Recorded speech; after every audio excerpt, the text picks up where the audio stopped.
So one of my favorite memories from SportsZone is when I was on the show for the very first time. I was like so scared. I remember sitting at this table like shaking. It was Deepak, Vince, and Mike, and we were doing baseball, and I was shaking. I was so nervous. And then as soon as I walked out that door, I saw Cody. Shout out to Cody. I didn't mention Cody in my thumbs, but he was the first one to tell me after I came out of that door that I did a good job. And he's a really big reason why I kept coming to SportsZone for the weeks to follow after that. So thank you, Cody, for encouraging me to come back to SportsZone after the first time. My favorite memory is freshman year when I went on my first baseball segment. Vince was on there, and Dylan showed, and Dan. And it was the first time that I was like able to really talk about baseball with other people and talk about my Mets. And I've talked on getting to third base every year, so it's been great. Yeah, my favorite memory is not so much about being here. Well, it is about being here. It's when Jake and Vince and me were doing like a basketball segment. I think we were like, it was Halloween or something. And we had like gowns on and stuff. I don't know. There's polos on the table. It was just the randomest thing. I think it was like right before we went on, and I don't know. It's like the funniest thing I think we ever did here. And I don't even think we talked about the basketball segment that day. We just did that as like the segment for some reason. It was just really, really funny. Yeah, that was my favorite. I've got a couple. I remember when I did basketball with Deepak, neither of us knew anything about basketball, but that was like the birth of like the whole like throwing it up thing. We wore the stupid jackets from the prop rack, and Bobby Knight and Jalen Rose was where it was born. And also when I think me and Nate Gath did a wrestling segment. The first time we ever did it, like we just had to like make up a name on the fly. So I was like, all right, we're just gonna get a little raw. And then like I said that, and both of us just started dying. I did not cry, for the record, but everyone thought I did. I'll never forget that. That was wild. All right, so I guess for the last time, ready? This is SportsZone.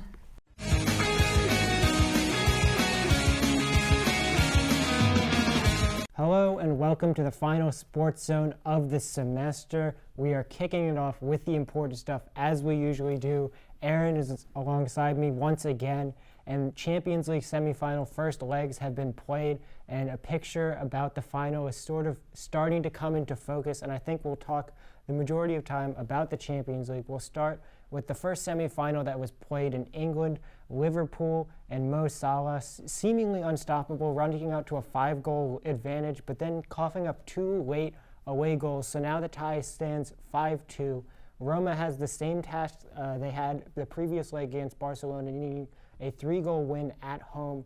Aaron, do you think it's a little bit different this time and Liverpool has more of an advantage over Roma? I definitely think it's different for a few reasons, especially when you look at the way Liverpool play. That high-pressing system that Jurgen Klopp plays is definitely going to play a factor in that second leg. You saw when Roma played Barcelona, Barcelona sort of sat back, said, okay, we're not going to allow any goals. And that sort of allowed Roma to get on the ball, get comfortable, and score those 3 goals to make it to the next round. But I don't think Liverpool are going to give Roma sort of that ability to be comfortable with ball and pass the ball around. I definitely think Liverpool are going to come into this game aggressive and wanting an away goal. And if they get that away goal, that's the end of the tie for me, just because it's going to be so difficult for Roma to overcome that. And you mentioned Mohamed Salah.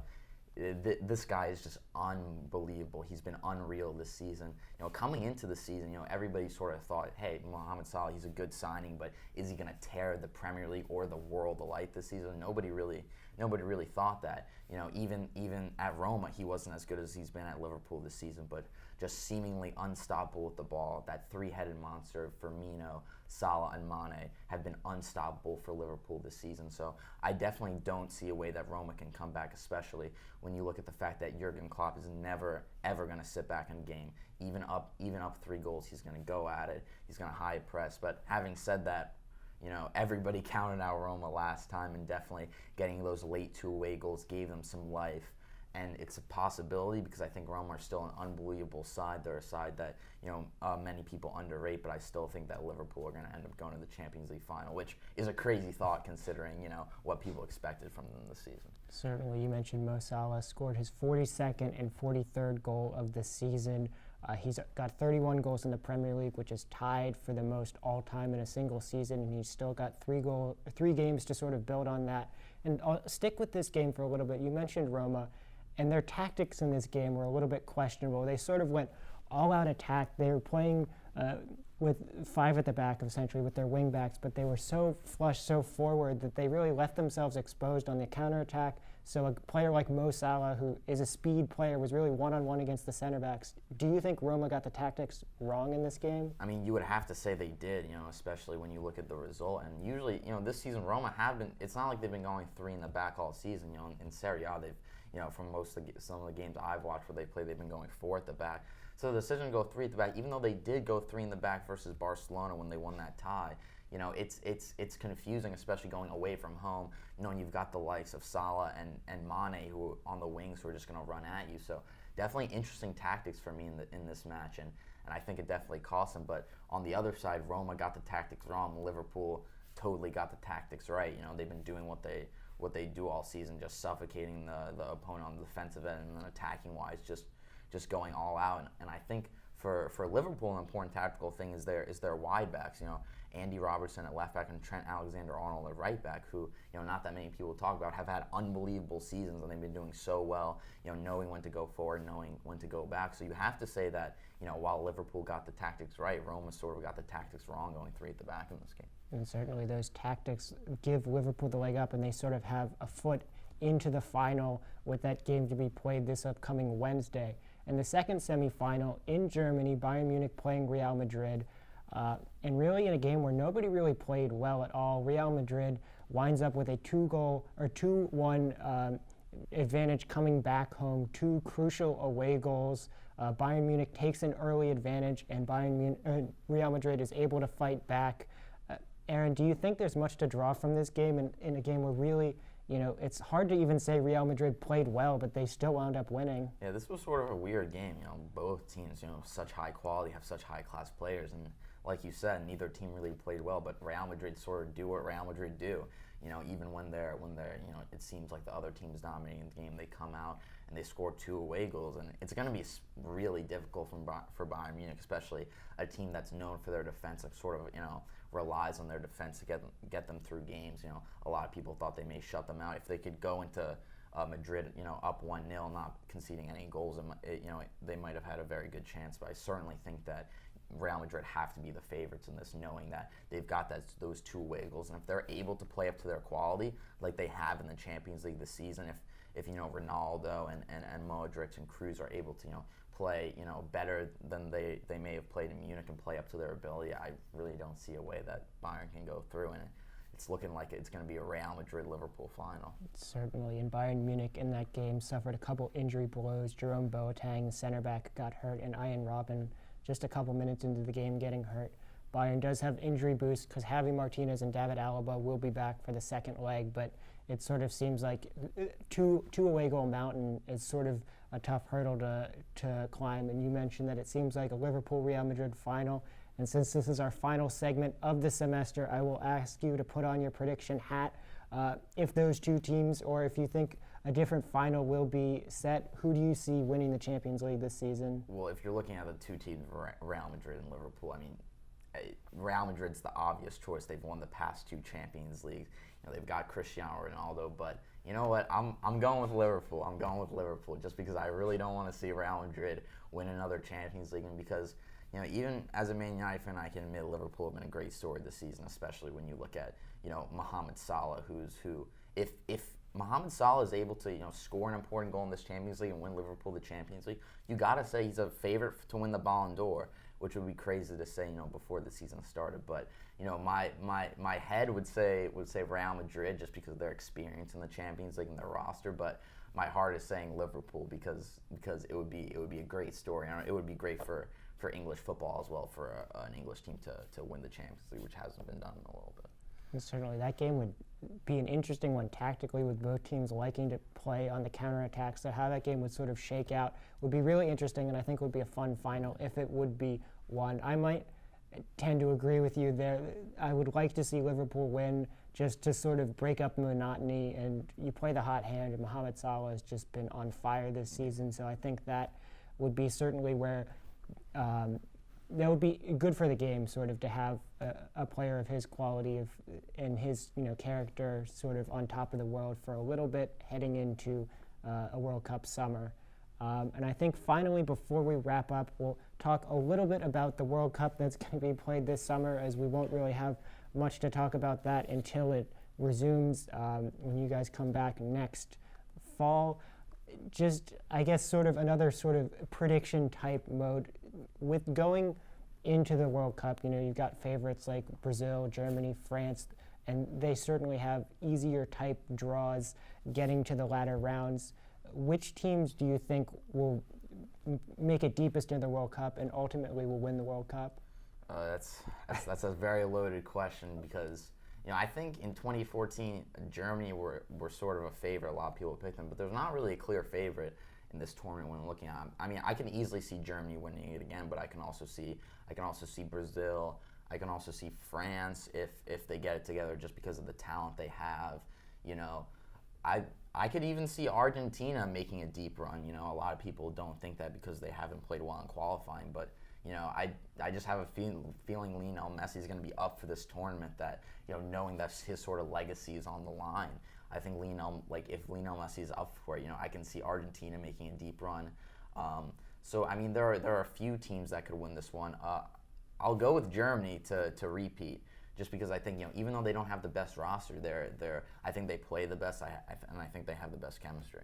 And certainly, you mentioned a World Cup where not a lot of favorites. Should make it a fun World Cup to watch this summer, and something we're certainly looking forward to. I think that'll do it for Studio 90 for this semester.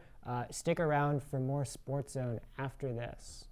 Welcome back to SportsZone. This is your favorite MLB segment, Gain a Third Base. I'm with Kristen and David like always. This is the last one of the semester, which is really sad, but we have a lot to talk about with baseball. The season is up and going. So to start off, Kristen, Arizona Diamondbacks are the first in the NL West. They've won 9 straight series. So what's going right for them? So I think pretty much with the Diamondbacks, a lot of things are going right for them right now. They have a record of 19-7, which is one of the best records in baseball. And it's really been interesting to see how they've been able to keep up that hot streak, because their lineup is doing decently, but they're definitely not the best lineup of hitters in the league. Paul Goldschmidt is one of their big hitters, and he's only hitting around like 275. But their pitching has really been stellar so far this season. Patrick Corbin has been one of their best pitchers. He has an ERA that's hovering around 2. And the great pitching that he's been able to do thus far has made up for a decent lineup, and then also made up for other starting pitchers like Zach Greinke, who has a higher ERA that's close to 5 actually. So it's really been kind of amazing to see how the Diamondbacks have been able to keep up this hot record with really not the best lineup, but with really, really great starting pitching in Patrick Corbin. Yeah, and we'll see if they keep it up in the NL West. And David, we're a month into the season. We've seen some good pitching, we've seen some bad pitching, we've seen some ugly pitching. So David, take it away. So I'll start with the ugly pitching. Kenley Jansen having an unsightly year with only 3 saves, I believe. The Dodgers doled out an $80 million contract for him, and he's just not performing. His ERA shot up to over a 5.59.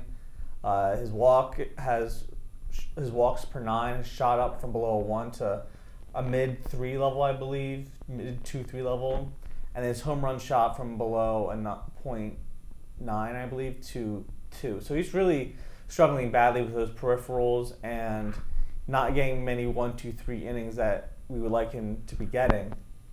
Now back onto the good pitching. The Astros rotation has been amazing. Garrett Cole has been lights out. Charlie Morton has been reliving his fall days where he came in throwing 98 out of the bullpen and has consistently been doing well. But my boy, 2 words, Justin Verlander is dominant yet again.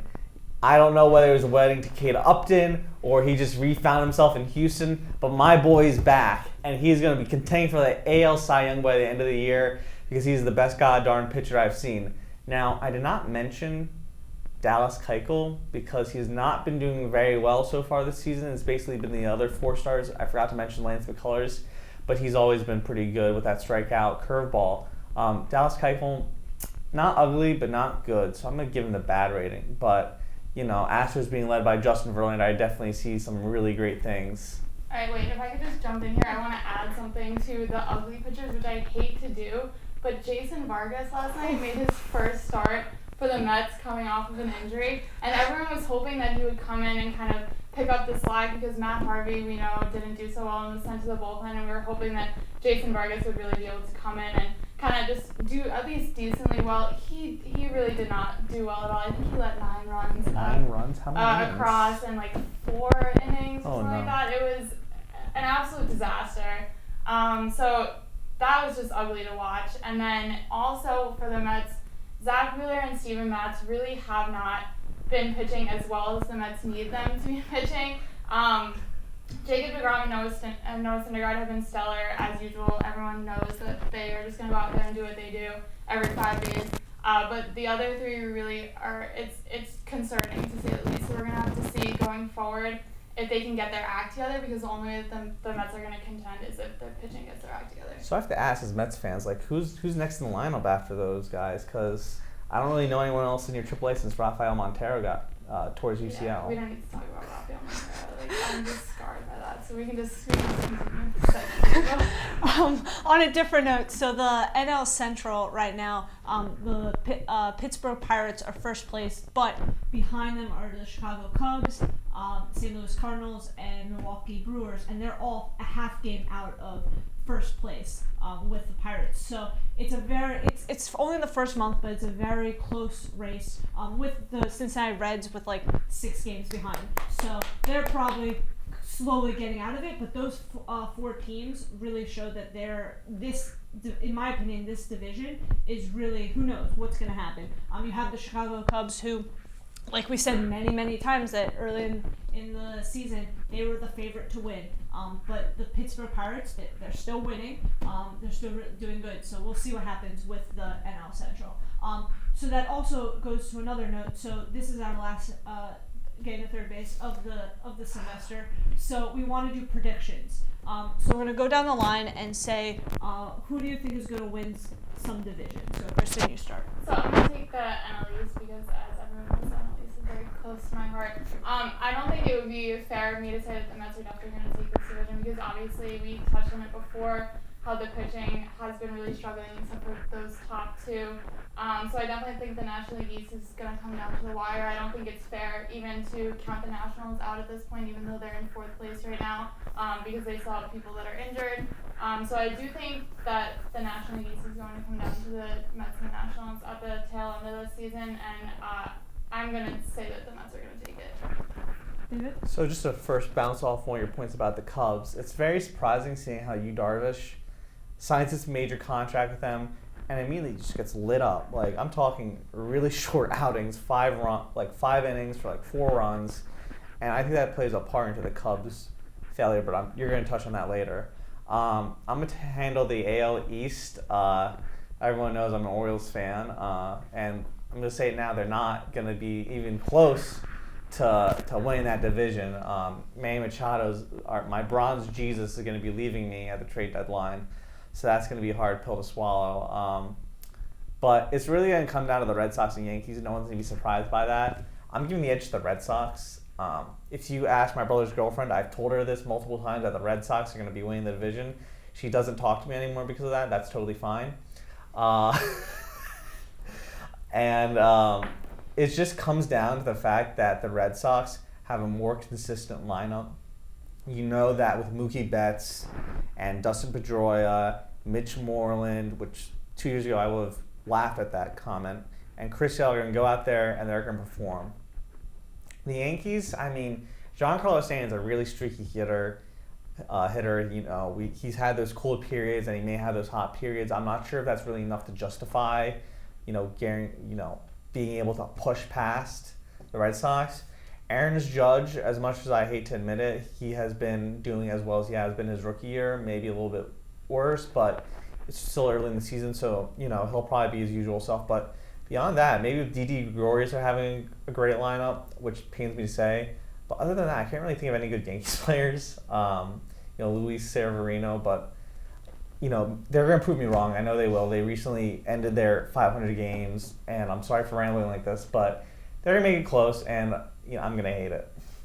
And I'm going to take the NL West. I'm going to bounce off what Kristen was saying about how Arizona Diamondbacks are doing really well.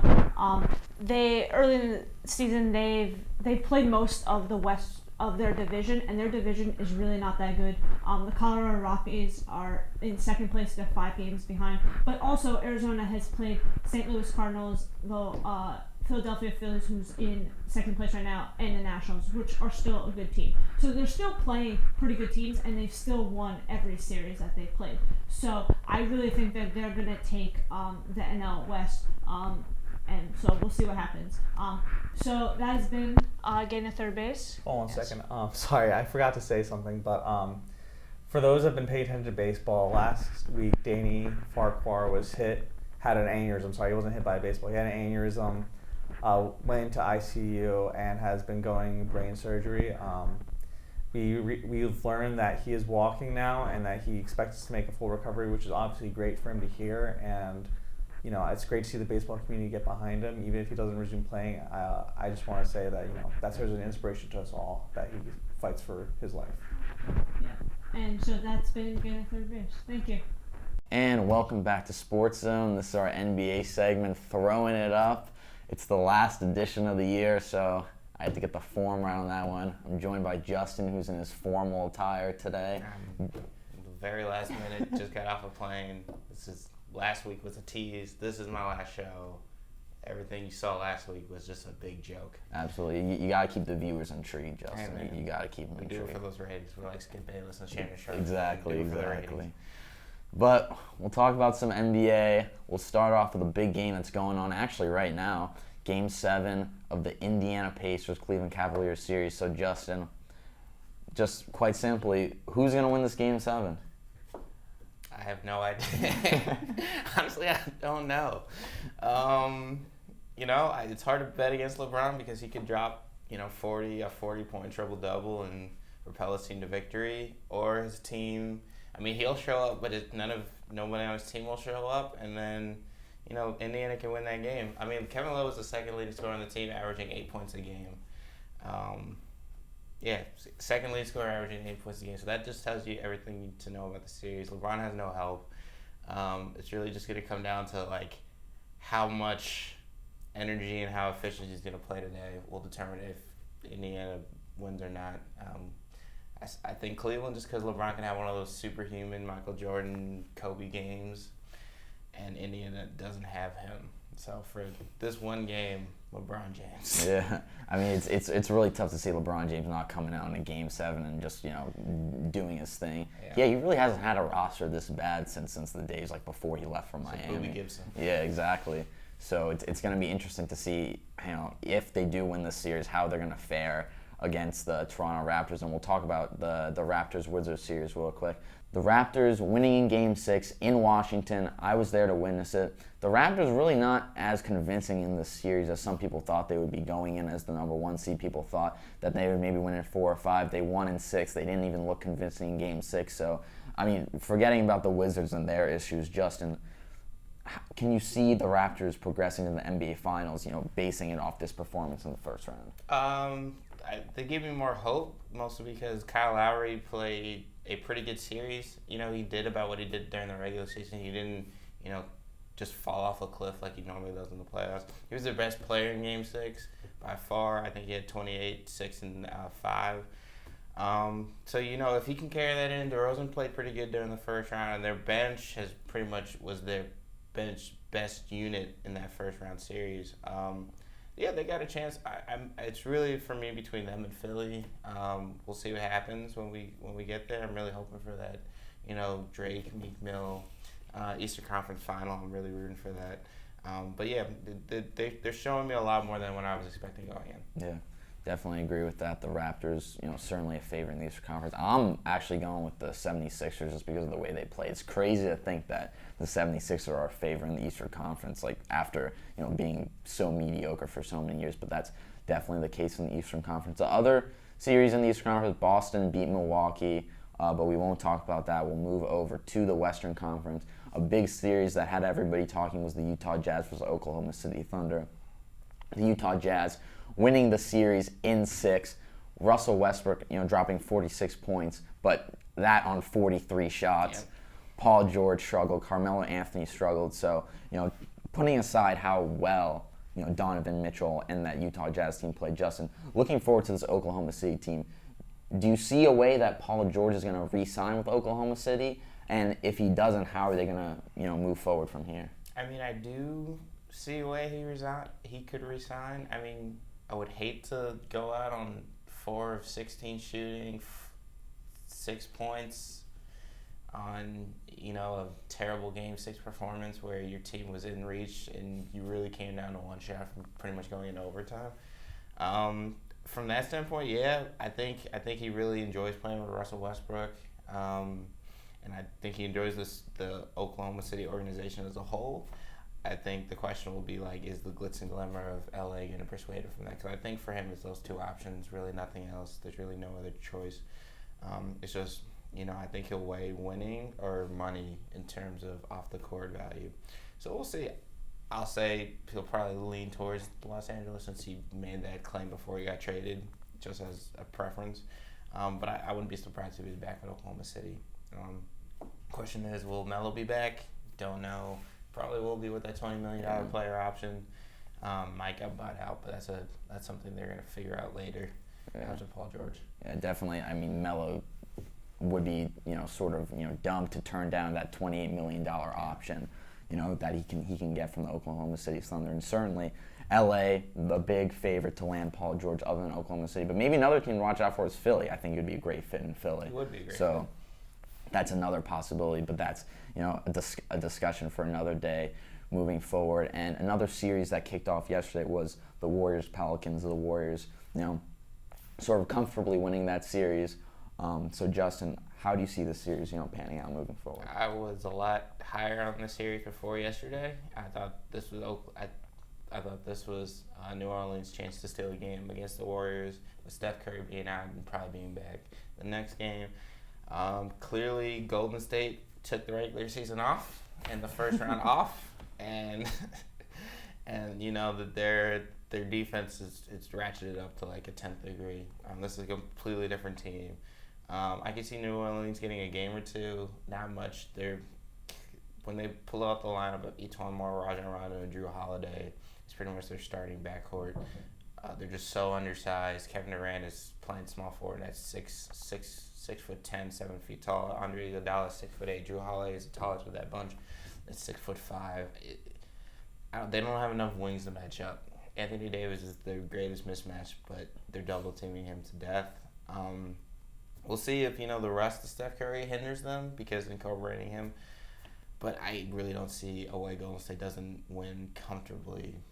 3 games. Yeah, I mean, definitely Golden State, a team that sort of, maybe didn't do it as well in the regular season as some people thought, but, coming off that championship sort of maybe, kind of boring regular season. Now that the playoffs come, they sort of, played a lot better, especially on the defensive end, like you talked about. But we'll end it, since this is the last episode of the season, we'll end it. We'll go out on a limb right now. Justin, who's your NBA final and who's going to be the NBA champions? My NBA final is Golden State 76ers. 76ers are probably a year or two too early, losing 5 games to Golden State. That's weird that you said that. I'm actually going to go the same way. Golden State in 5 versus the Philadelphia 76ers. I think, sort of crazy to think about that the Philadelphia 76ers are going to be in the NBA Finals. But, with Simmons and Embiid, even if they don't win it this year, they're going to be the team to be in the NBA going forward. Yeah, they're like the 2012 Oklahoma City team. Yeah, absolutely. Hopefully they don't trade any of those big pieces like Oklahoma City did. We'll see if Markelle Fultz turns out to be James Harden. Yeah. If Markelle Fultz turns out to be a superstar, you've got 3 superstars on that team. That's going to be scary. But I think that's all we have for this edition of Throwing It Up, and more SportsZone after this. And welcome back to SportsZone. This is our favorite segment, Thumbles, where we talk about the good, the bad, the ugly in the world of sports and the world at large. So I usually would talk about sports on this Thumb segment, but I'm not really going to do that because it's our last show of the year, and it's kind of crazy to think about because I remember coming to SportsZone for the first time when I was a freshman. That was almost a year and a half ago, and now I'm a sophomore going to junior year. it's pretty crazy. And I just want to say thank you to you all for everything. And like just always coming to SportsZone, whether it was like on a weekend or a weekday, and just having a good time and seeing all your smiling faces, and just yeah, it's been a very good time. I think I've grown a lot, and I think it's partly because of SportsZone, because I think before I was kind of very shy and introverted, but this show sort of got me out of my comfort zone, and so yeah. I just I just want to say thank you to you all, and like. I know you're going to do great things in the future to all the seniors who are leaving, but yeah, it's pretty crazy that we're at this point in the year. So I need to leave now because I have a soccer game, but I just want to say thank you to you all. I'll throw it over to Jessica and her very cute dog. Is it? Okay. So I guess I want to say a thumbs up to Carl because he's so cute. But also, I haven't really been in SportsZone this semester, sadly, but it's crazy to think that this year's over and next year I'm going to be a senior. I also remember coming in my second semester freshman year and doing this, but it's been so much fun, and I feel like everyone who has joined since then has just helped make this show better. And honestly, like, I'm going to be so sad next year when I don't see Aviva, Kristen, Justin, and Vince, and David. But I know that they're going to do great things in the future wherever they decide to go. And yeah, I mean, I guess congrats to them because they've really made this show what it is right now, putting so much time and effort into it and helping it grow and promoting it. So yeah, and then I'm going to hand it over to Justin. Good save there. Okay, so I'm pretty sure last week we did my goodbye, so this isn't about me. This is about Viva, Kristen, Vince. Everybody's been great. You guys have been fantastic, especially Kristen and Vince heading the show up this whole year, especially with Cody being gone half the semester and the technical difficulties that come every day. You guys have been terrific. Thank you guys for having me. I'm sure everybody's going to do great. You're going to do great at SNY. Vince, you're going to be great at that job interview / training thing when you go home. Aviva, I know everything you do in the marketing field and sports. You guys are going to be great. The show's been fun. Gives me a great opportunity to just talk about random stuff. Appreciate you guys letting me talk about random stuff. It's always been fun. Love talking about sports. Got me out of my comfort zone too. Yeah, it's just really fun. Gonna miss seeing all you guys doing this next year. It's gonna be a little empty void for myself. But yeah, thank you guys. It's been fun. And I'm gonna pass over to Aviva. So I'm actually gonna do a sports thumbs up, thumbs up to the Boston Celtics last night. I went with one of my friends. We went to Buffalo Wild Wings to watch Game 7, and they did really well. They beat Milwaukee Bucks, so good for them. And then non-thumbs, I've been on SportsZone for 4 years. I came as like a lonely freshman with Vince. And this show really has made my college career. I'm a stats major. I don't talk about sports in my classes. I'm not a communication person, but this show allowed me to just talk about the Mets, talk about baseball, talk about whatever sports I wanted to talk about. And it really, I branched out of my shell on this show, and I've met a lot of people. Congrats to all the seniors, my roommate Kristen, Justin, Vince, who I've been on the show for 4 years with, and David, who I've known since freshman year as well. So thank you all for making SportsZone really true to my heart. And here's Kristen. All right, so I don't want to give the Mets a thumbs down since it is my last time being able to talk about the Mets on this show, but they do kind of deserve a thumbs down for the way they played yesterday. But I'll just go ahead and give them a thumbs up because overall I've been happy with the way they've started out the season. So hopefully that they will be able to continue playing well throughout the summer, and hopefully my prediction comes true and they win the NL East at the end of the season. So then away from sports, I just want to say thank you to everybody who has come before me on SportsZone and who's here right now.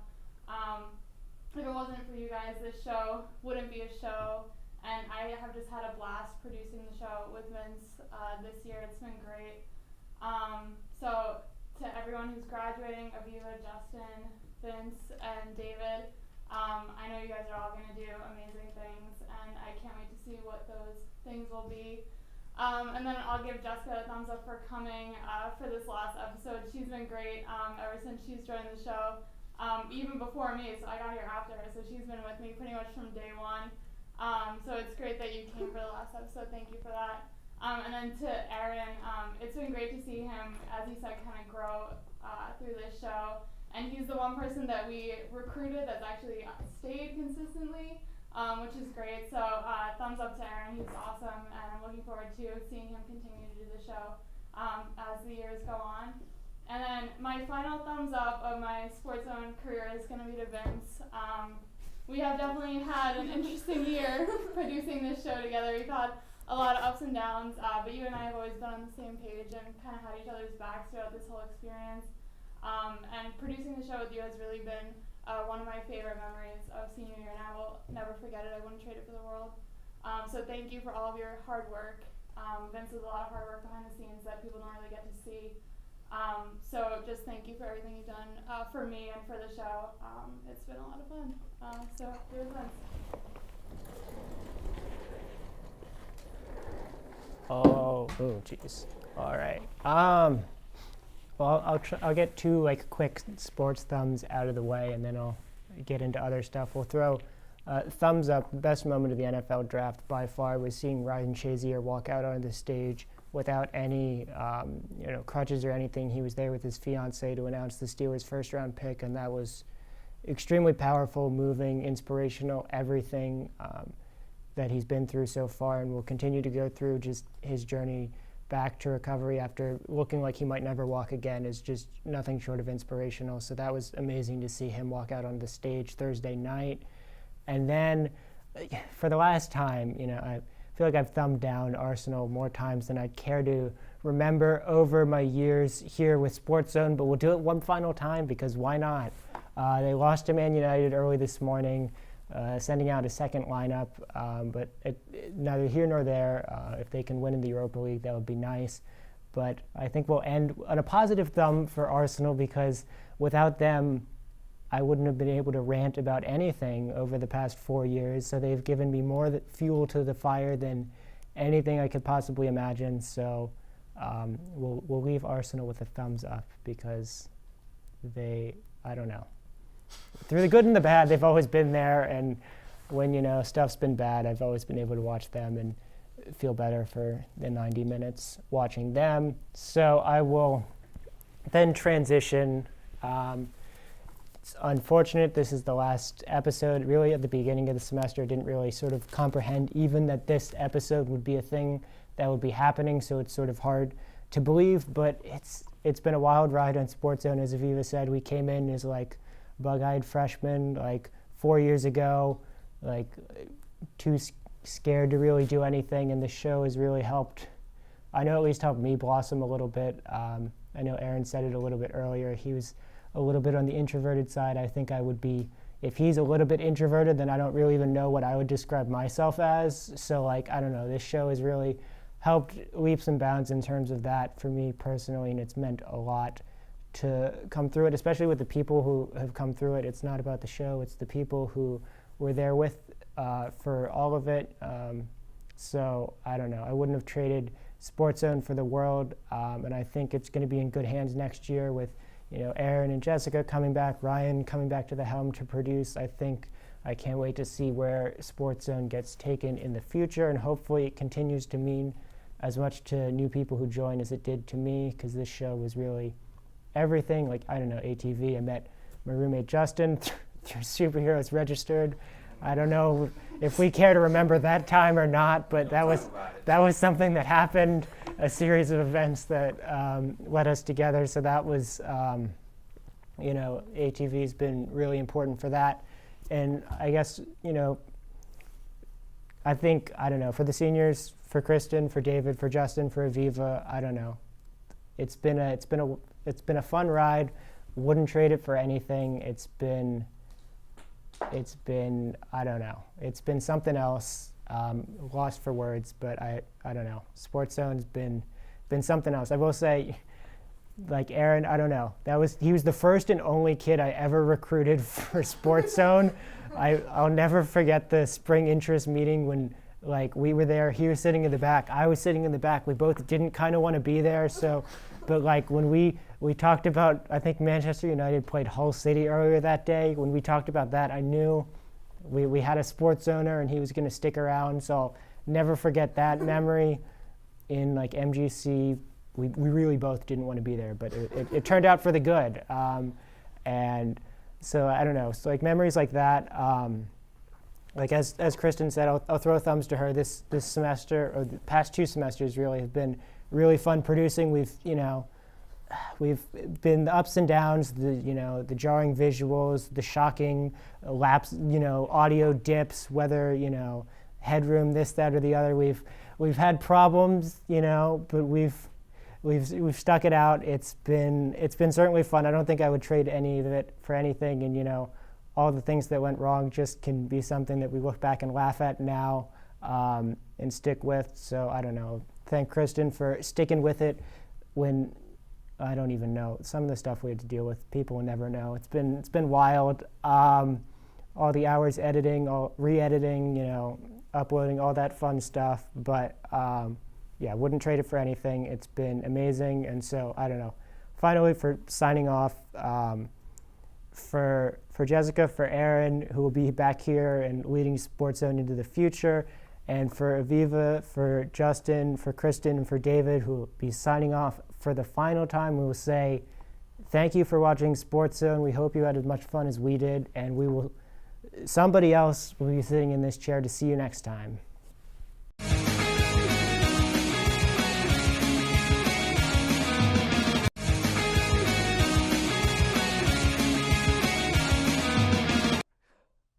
I swear to God, if this is being recorded. The Chivas had their center back taking the goal kicks in the final.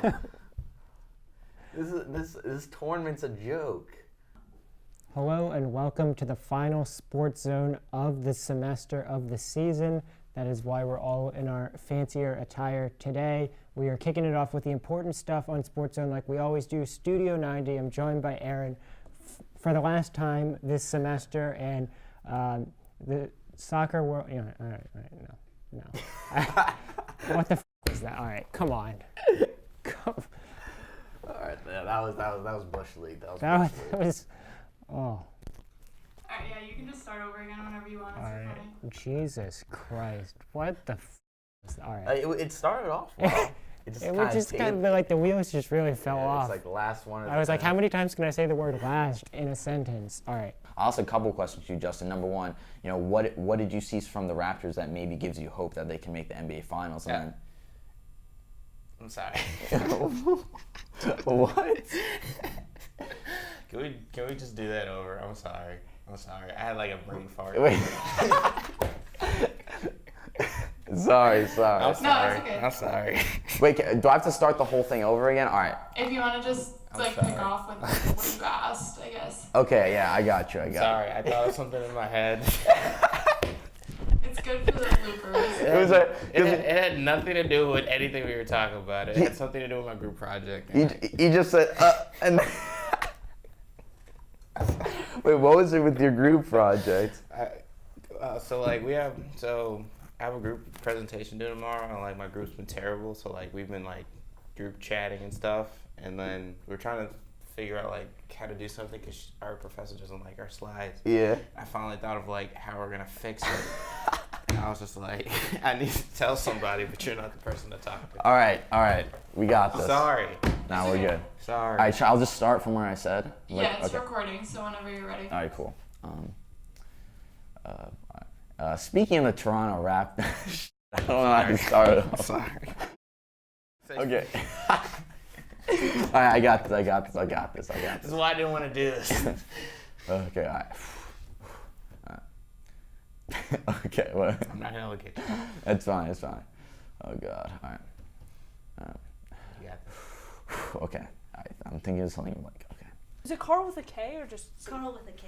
K? Kristen. Carl with the K. One of her friends is Carl with a K. It's Carl with a K. Oh, that was a reindeer. What's happening? We fixed the problem. Kevin. Oh, We fixed it. are you going, Vince? Are you going here? Oh, it doesn't really matter. You're going on that side. Okay. What? But she's like already over Oh, there. God. Like, I don't know. I thought you wanted to be on There this we go. side. There we go. There we go. But we all have to say this is SportsZone at the same time. So like someone needs to like take charge See, of I feel that. like anytime like we went with the joint, like I would always just mouth it, and like No. Ryan or like Cody would say it, and I would just like. Do No. it. No, you need to say it. We need to all say it. Exposed. Can we get a point? Yeah. You got 2 points. You gotta. Yeah. Oh, we're doing 2 points. I thank you guys for letting me do weird stuff, and here we are. This is SportsZone and this. This It's is Carl.